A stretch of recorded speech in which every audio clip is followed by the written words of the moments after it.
कर्म अपने कर अनुकूल और प्रतिकूल सब कोई दुख सुख का कर्म की प्रधानता की क्या नहीं तुझको समझ कर्म से आनंद है और कर्म ही है सूल सब कोई दुख सुख का नहीं। यह जगत है वाटिका करते हैं प्राणी आके काम कर्म के अनुसार के गाते हैं और फूल सब कोई दुख सुख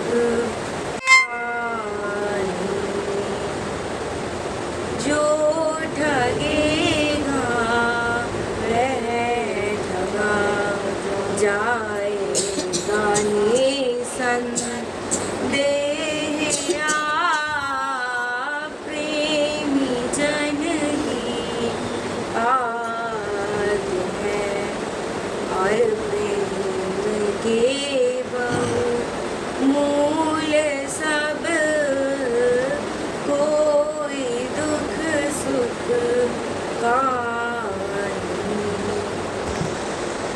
अपनी करनी आप भरनी करती है संसार में अपने घर की आप उठाया करते ही है चूल सब कोई दुख सुख का नहीं।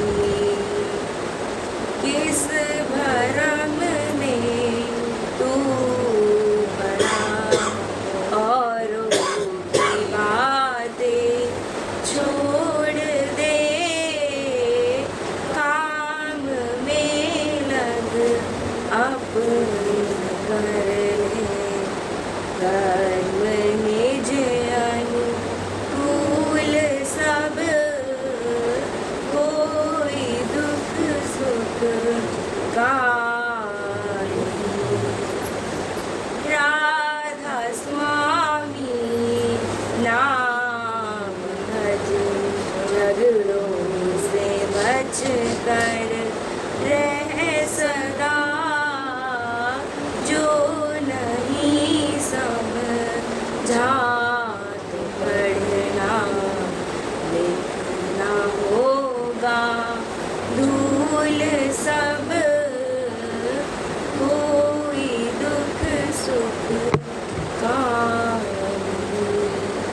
राधा तेरी है धूल सब कर्म अपने करते हैं अनुकूल और प्रतिकूल सब कोई दुख सुख का नहीं। दीपांशु है तू पढ़ेगी एक शब्द कोई कोई भी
सुन।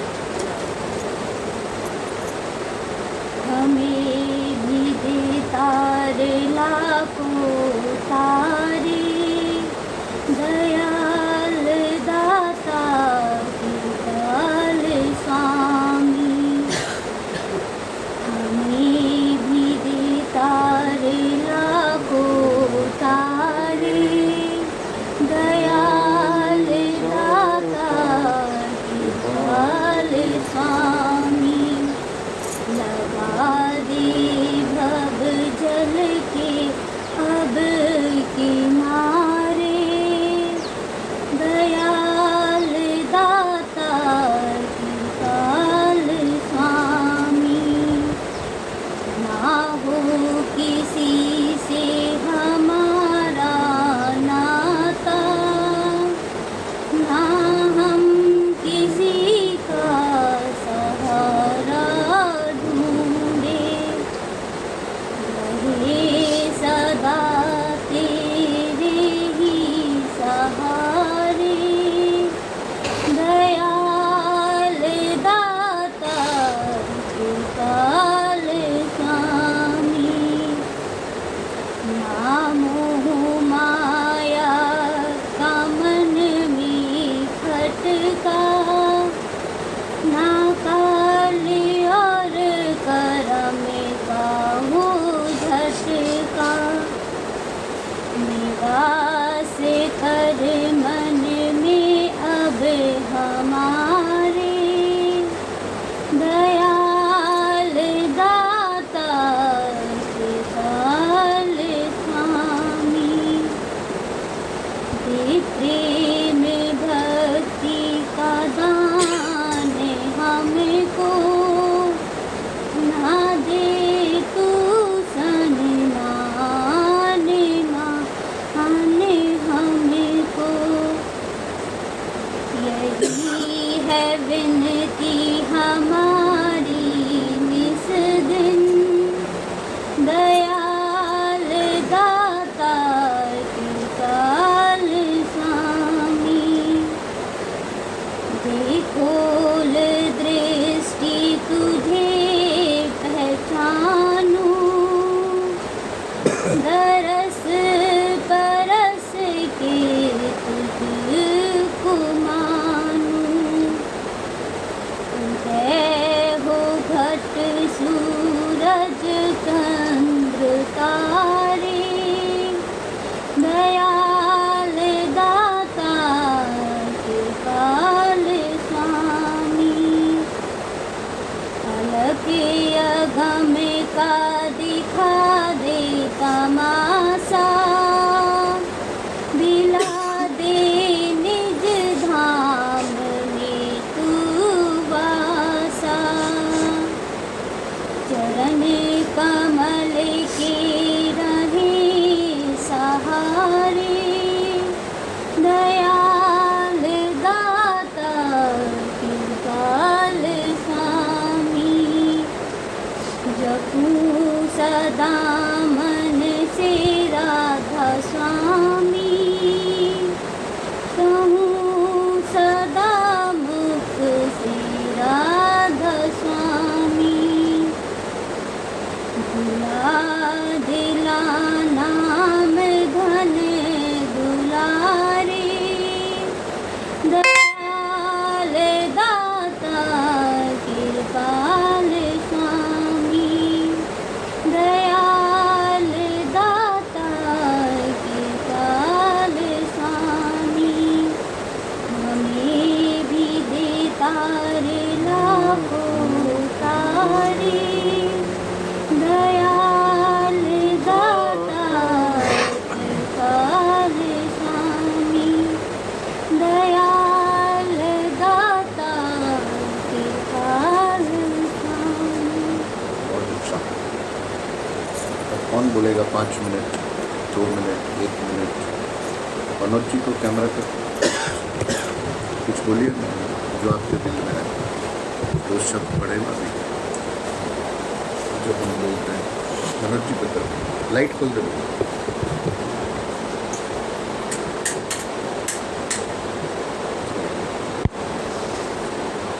राधा से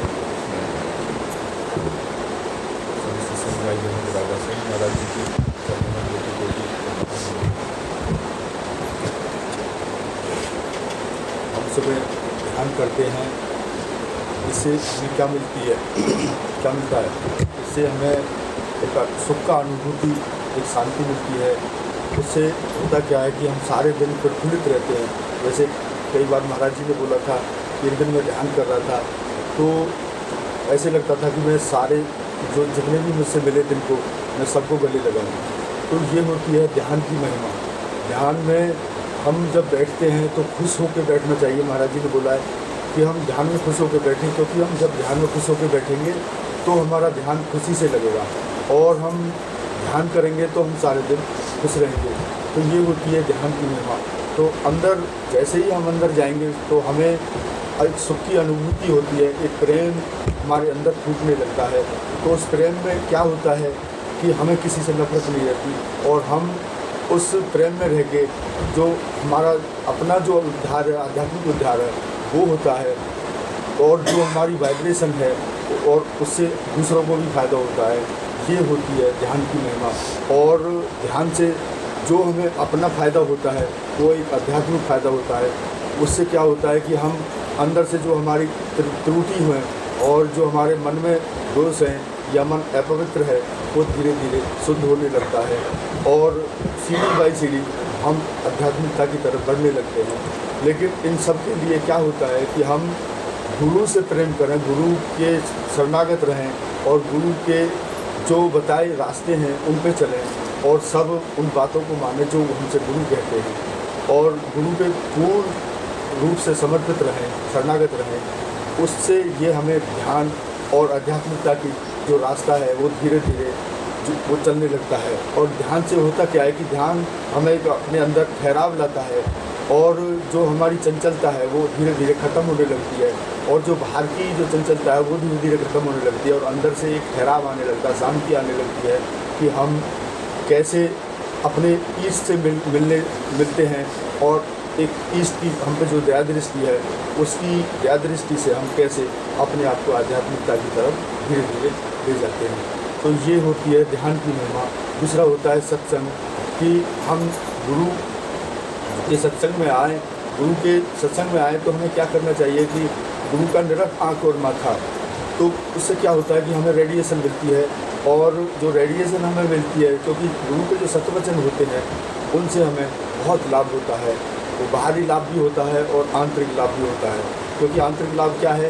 आंतरिक लाभ ये है कि हम आध्यात्मिकता की तरफ हम धीरे धीरे बढ़ने लगते हैं, और गुरु का आशीर्वाद हम पे होता रहता है।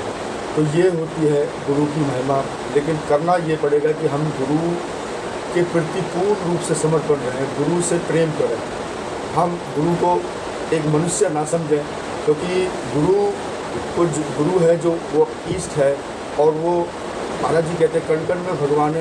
क्योंकि प्रकाश सूर्य कभी भी धरती पे नहीं आता, उसकी किरण ही आती है, और उनसे ही आदमी मनुष्य का जीवन और जो जीव का जीवन है वो उन्हें प्रकाशित करता है। अगर सूर्य धरती पर आ जाए तो समझो कि सारी दुनिया को नष्ट कर देगा।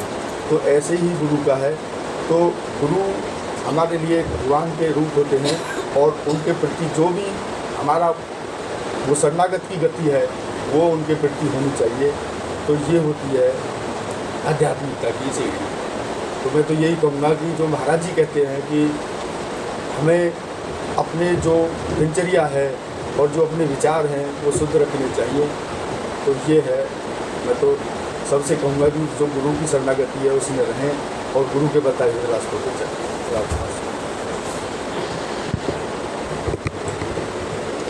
और कोई नवीन आचार्य जी, नरेंद्र जी बोलेंगे। नरेंद्र जी कैमरा।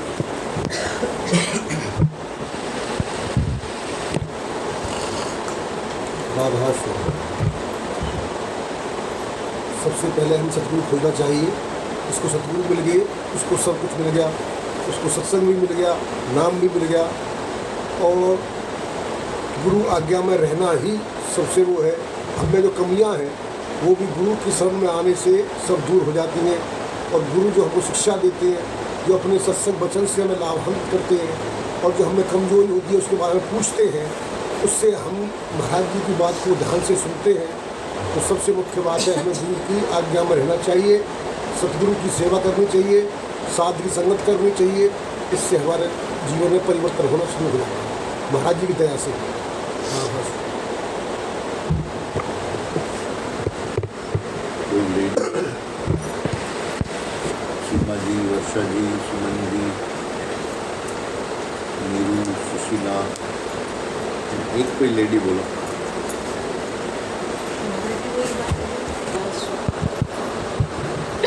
सबसे पहले हमें अपने आप को स्वच्छ करके शुद्ध करके मालिक का ध्यान करना चाहिए। मालिक का ध्यान हमें सुबह शाम करना चाहिए।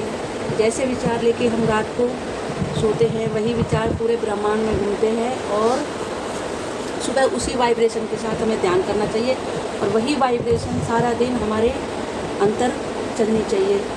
और हमें धैर्य रखना चाहिए कि मालिक ने जो दिया है वह बहुत है और मालिक का हमेशा आभार व्यक्त करना चाहिए कि जो है जैसा है सब मालिक की कृपा है। और हमें दान की वो करनी चाहिए, दान देना चाहिए। कलयुग में दान से भी बहुत, दान करने से भी बहुत पुण्य मिलता है। और महाराज जी ने बताया है कलयुग में कली का नाम आधारा सुमरन। हमेशा में हमें यह ध्यान रखना चाहिए कि हम यहाँ नहीं रहना है, हमें वहाँ जाना है, यह हमारा घर नहीं है। ध्यान करने से हमें विश्वास मिलता है। विश्वास जितना बढ़ेगा उतनी ही शांति मिलेगी और जितनी शांति मिलेगी उतना विश्वास में मिलेगा। और कुर्बानी की मादा आनी चाहिए ध्यान करने में। और ध्यान करने से हमें शांति भी बहुत मिलती है। और हमें प्रेम में रहना चाहिए, किसी के अंदर बुराई नहीं देखनी चाहिए, सबकी कमी है उनको इग्नोर करना चाहिए।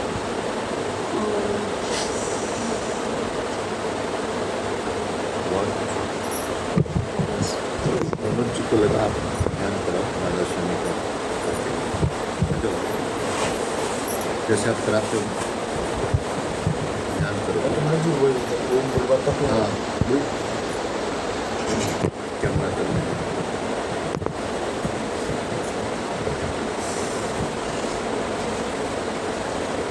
पहले 3 बार ओम करते हैं फिर राधा स्वामी। राधा स्वामी नहीं बोलते, नहीं बोलते हैं। वो आपके होते हुए मैं नहीं बोल सकता। चलो 3 बार ओम करो। राधा स्वामी।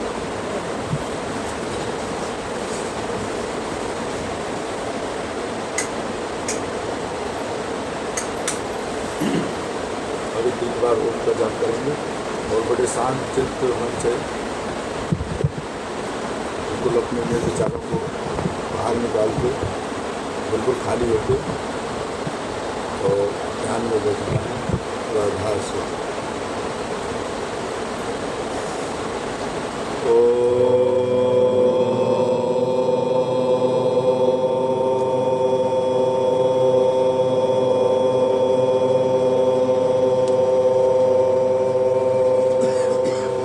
सभी बोलो।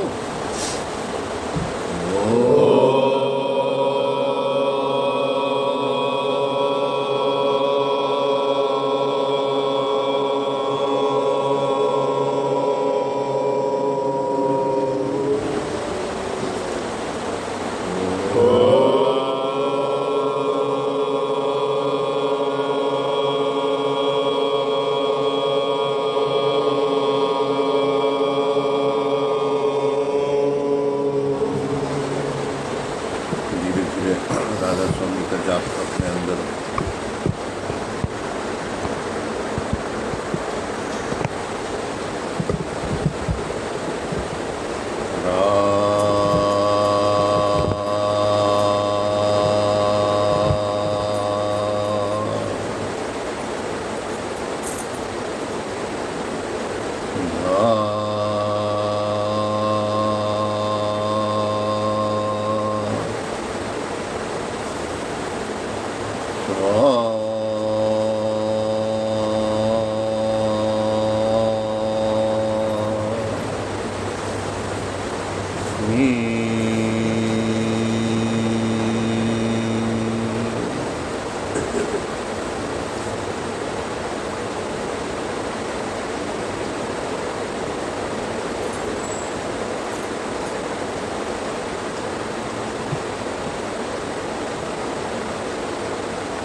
3 बार ओम का जाप करेंगे।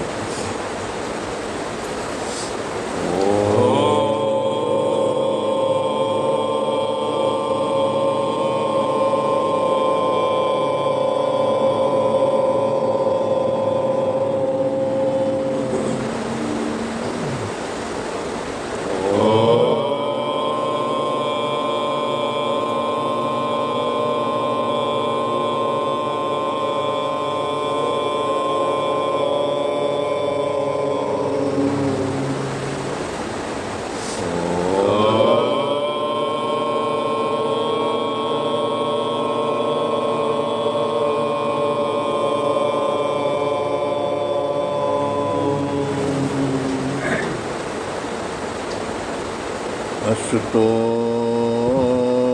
मा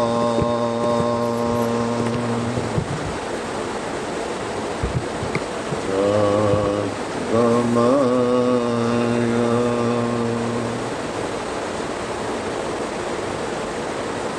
तमसो मा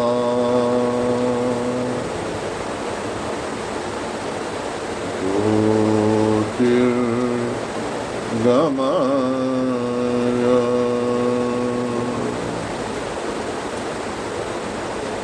मृत्यो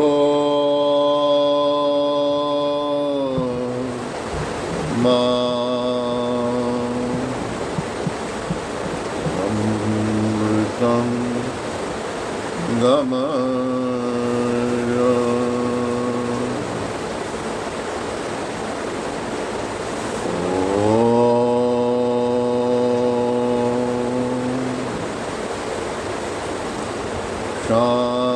शांति शांति शांति